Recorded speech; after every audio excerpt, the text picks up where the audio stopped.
ଆଜିର ରେସିପିରେ କଙ୍କଡ଼ା ଝୋଳ। ଚାଲନ୍ତୁ ପ୍ରସ୍ତୁତ କରିବା। ଫାର୍ଷ୍ଟ କଙ୍କଡ଼ା ଝୋଳ ପାଇଁ ମୁଁ ମସଲାରେ ନେଇଛି ପିଆଜ, ଟମାଟୋ, ଅଦା, ରସୁଣ ଆଉ ଅଳ୍ପ ଗୋଟା ମସଲା। କଙ୍କଡ଼ାକୁ ଭଲସେ ଧୋଇକି ସଫା କରି ନେବେ। ସେଥିରେ ସ୍ୱାଦ ଅନୁସାରେ ଲୁଣ, ଅଳ୍ପ ହଳଦୀ ଗୁଣ୍ଡ ଆଉ ଅଳ୍ପ ଟିକେ ସୋରିଷ ତେଲ ଦେଇକି ତାକୁ ଭଲସେ ଗୋଳେଇ ନେବେ। ଏପଟେ ମସଲାରେ ଶୁଖିଲା ଲଙ୍କା, ଅଦା, ରସୁଣ ଆଉ ଗୋଟେ ଟମାଟୋକୁ ମୁଁ ଗ୍ରାଇଣ୍ଡିଙ୍ଗ କରି ନେଇ ଆସିଛି। କଙ୍କଡ଼ାଟିକୁ ତେଲରେ ଟିକେ ଭଲକି ଫ୍ରାଏ କରି ନେବେ। ଚିଙ୍ଗୁଡ଼ି ଯେମିତି ଭାଜନ୍ତି ସେମିତି କଙ୍କଡ଼ାକୁ ଟିକେ ଭାଜି ନେବେ। ଏବେ ଆମେ ପ୍ୟାନରେ ସୋରିଷ ତେଲ ନେଇଛି, ସେଥିରେ ଗୋଟା ମସଲା ଦେଇ ଦେଇଛି।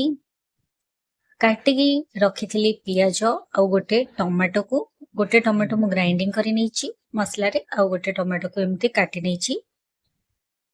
ତାକୁ ଭଲକି କଷିବେ ପୁରା ବ୍ରାଉନ ହବା ଯାଏ।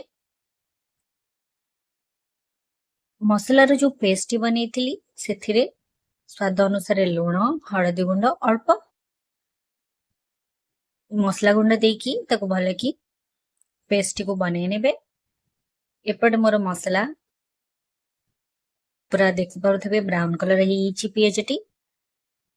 ଗ୍ରାଇଣ୍ଡିଙ୍ଗ କରି ରଖିଥିବା ମସଲାକୁ ଏବେ ସେଥିରେ ଦେଇଦେଲି। ତାକୁ ଭଲସେ କଷିବେ। ଆଳୁ ଆଉ କଙ୍କଡ଼ାକୁ ମୁଁ ତେଲରେ ଅଳ୍ପ ଟିକେ ଫ୍ରାଏ କରି ନେଇଥିଲି। ତାକୁ ସବୁକୁ ଏବେ ସେ ମସଲାରେ ଦେଇକି ତାକୁ ଭଲକି କଷିବେ। କଙ୍କଡ଼ା ଝୋଳଟି ମସଲା ଯୋଉ କଷିବେ ତାକୁ ଭଲକି କଷିବେ ଆଉ ପାଣି ଦେଇକି ଯେବେ ସିଝେଇବେ କଙ୍କଡ଼ା ଝୋଳଟି, ଯେତେ ସେ ସିଝିବ ତାର ସେତେ ଟେଷ୍ଟ ଲାଗିବ। କଙ୍କଡ଼ା ଆଉ ଚିଙ୍ଗୁଡ଼ି ତାର ନିଜର ଗୋଟେ ଟେଷ୍ଟ ଥାଏ, ବଢିଆ ଟେଷ୍ଟ। ଯେତେ ସିଝିବ ଝୋଳରେ ସେତେ ବଢିଆ ଟେଷ୍ଟ ଆସିବ।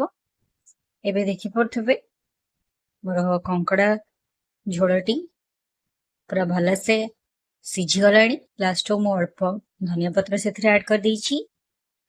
ଆପଣମାନଙ୍କୁ କଙ୍କଡ଼ା ଝୋଳ ପସନ୍ଦ କି ନାହିଁ ମତେ ନିଶ୍ଚିତ କମେଣ୍ଟ ବକ୍ସରେ ଜଣେଇବେ। ଆଉ ଚ୍ୟାନେଲକୁ ନିଶ୍ଚିତ ସବସ୍କ୍ରାଇବ କରିଦେବେ। ଫେସବୁକ୍ ପେଜରେ ଦେଖୁଥିଲେ ପେଜକୁ ନିଶ୍ଚିତ ଫଲୋ କରିବେ। ଲାଇକ୍, କମେଣ୍ଟ, ସେୟାର କରିବାକୁ ବିଲକୁଲ ଭୁଲିବେନି।